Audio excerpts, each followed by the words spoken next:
AI 코딩으로 10분 세미나를 발표하게 된 정용주라고 합니다.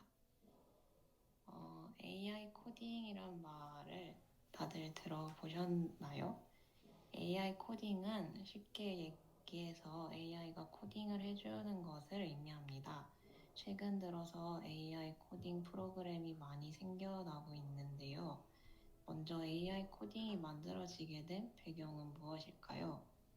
첫 번째로 개발자를 양성하기 위한 시간과 어떤 서비스를 출시를 할 때 그것을 개발하고 테스트하고 또 검증하는 시간을 단축하기 위해서입니다.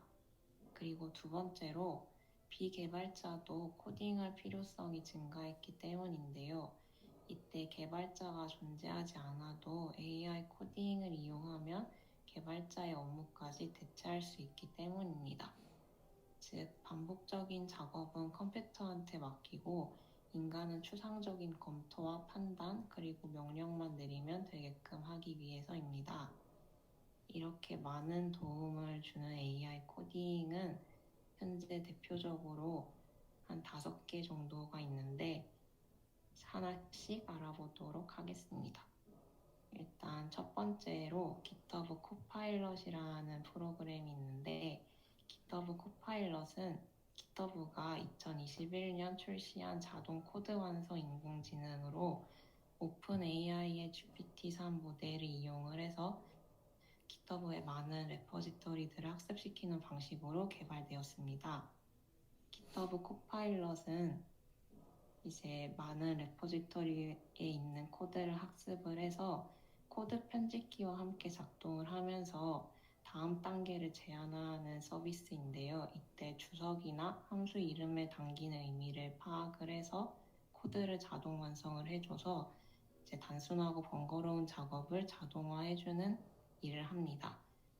GitHub 코파일럿은 이제 비주얼 스튜디오 코드 확장 프로그램으로 설치해서 사용이 가능한데요.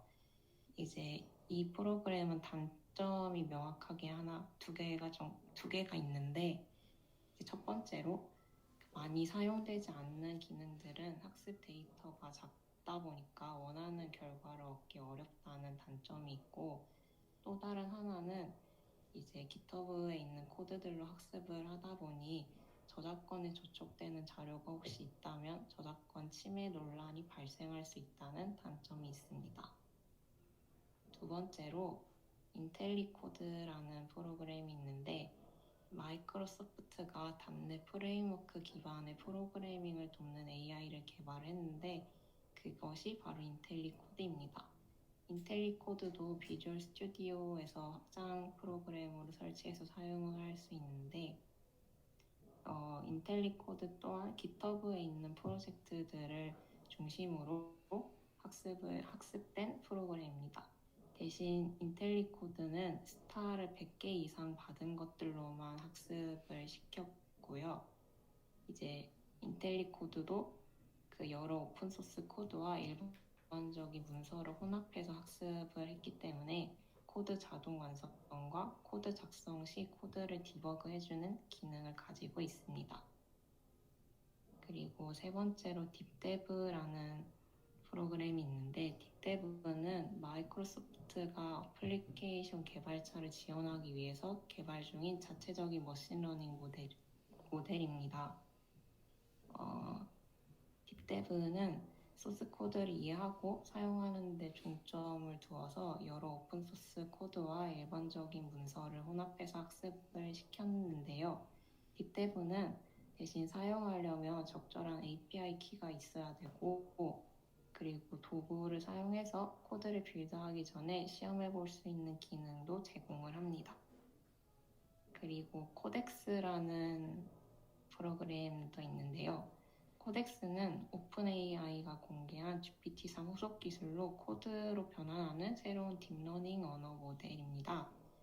이렇게 사진에서 보이는 것처럼 사람의 말을 이해를 해서 그것을 이제 컴퓨터가 실제로 처리할 수 있는 프로그래밍 언어로 코드를 바로바로 생성을 해줍니다. 코덱스는 이제 파이썬이나 자바스크립트, 고 같은 12개 이상의 언어로 다 변환이 가능을 해서 이제 변환이 가능합니다. 그리고 마지막으로 알파 코드라는 게 있는데, 알파 코드는 바둑하는 AI 알파고와 단백질 구조를 예측하는 알파폴드를 개발한 것으로 유명한 딥마인드가 출시한 인공지능입니다. 알파 코드는 이제 위에 나온 프로그램들과는 다르게 이제 코딩 테스트 문제와 같은 그런 정의된 문제를 주고 그런 주어진 인풋에 대해서 정해진 아웃풋이 나오도록 학습된 모델입니다. 그래서 알파 코드는 문제를 입력으로 넣으면은 그 하나의 답을 바로 도출하는 게 아니라 조건을 바꾸어 가면서 이제 샘플을 얻은 다음 그 중에서 패스할 수 있는 것만 필터링을 해서 답을 출력을 해주는데, 실제로 성능을 테스트한 결과 상위 54% 내에 드는 개발자와 비슷한 성능을 보였다고 합니다.